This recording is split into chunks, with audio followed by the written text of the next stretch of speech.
Well, I look back at Miami. I remember being out here in 2017 and like looking at real estate. And, obviously, it's Monday morning quarterback and being like, why didn't I buy Yeah. anything? And I'd be a millionaire right now. Yeah. So I look at that and I'm like, I should have went all in investing in Florida and Miami because, dude, when I get off the plane here and I get in the Uber, it's just like a different energy. I don't know if is Miami just like the hub of like the country? Like, is it the Latino women that are giving all the energy? What is it? What's the energy? It's a Latino. Is it the empanadas? Is it the Cuban pastries? Is it the coladas? What's the vibe? I do love the women. I do love the women. That is a big. That would be. You said the 80-20 rule. That probably about 80% of it. But no doubt. Florida, South Florida especially, does have like a real business feel, and I love that. Like Miami's kind of becoming like this de facto crypto hub of the world. Yeah.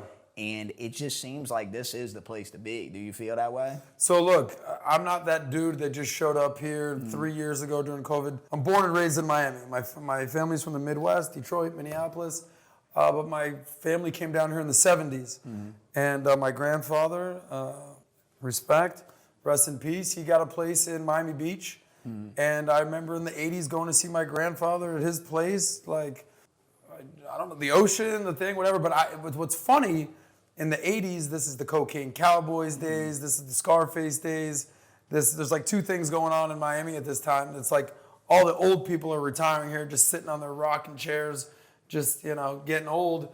And then you have a lot of the Cubans, a lot of the Jews really being like, yo, what's going on here? Setting up businesses, real estate, nightlife, hospitality, hotels, everything.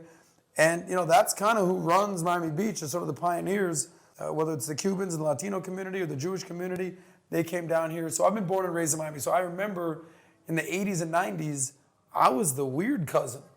They living down there in North Havana, basically.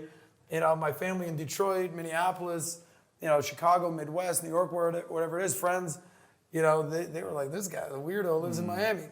Then something started happening in the late 90s. I don't know if it was Will Smith getting jiggy with it, I'm going to Miami, or what it was. But all of a sudden, I started getting calls. Hey, we're coming down for the weekend. Hey, what's up for spring break? Hey, what's up for New Year? I'm like, I'm out here, bro.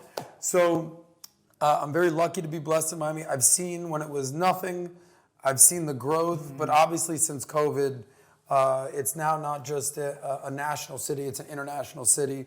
The #1 city for Latin America, coming up from Venezuela, Cuba, Colombia, Argentina, Brazil, they're coming to Miami, no doubt. But, what was interesting, if you need like any stamp of approval, Dana White, we were lucky enough to be invited by Joe Rogan and the UFC to the last UFC fight. I saw Gideon there, by the way.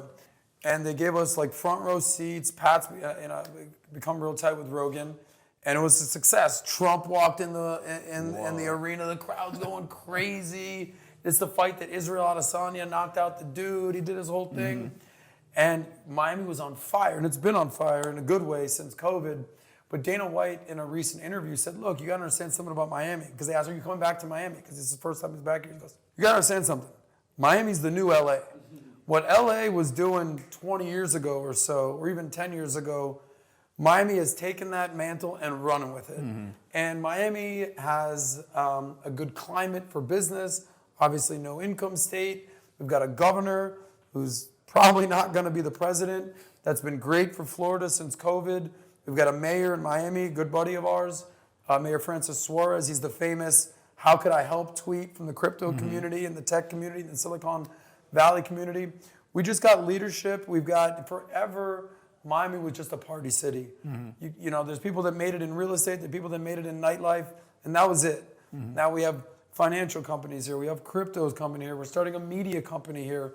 So the future is certainly looking bright for Miami. Just, we don't want too many people to know because the rents are going up. The rent is too damn high, but the future of Miami and Florida in general is looking great.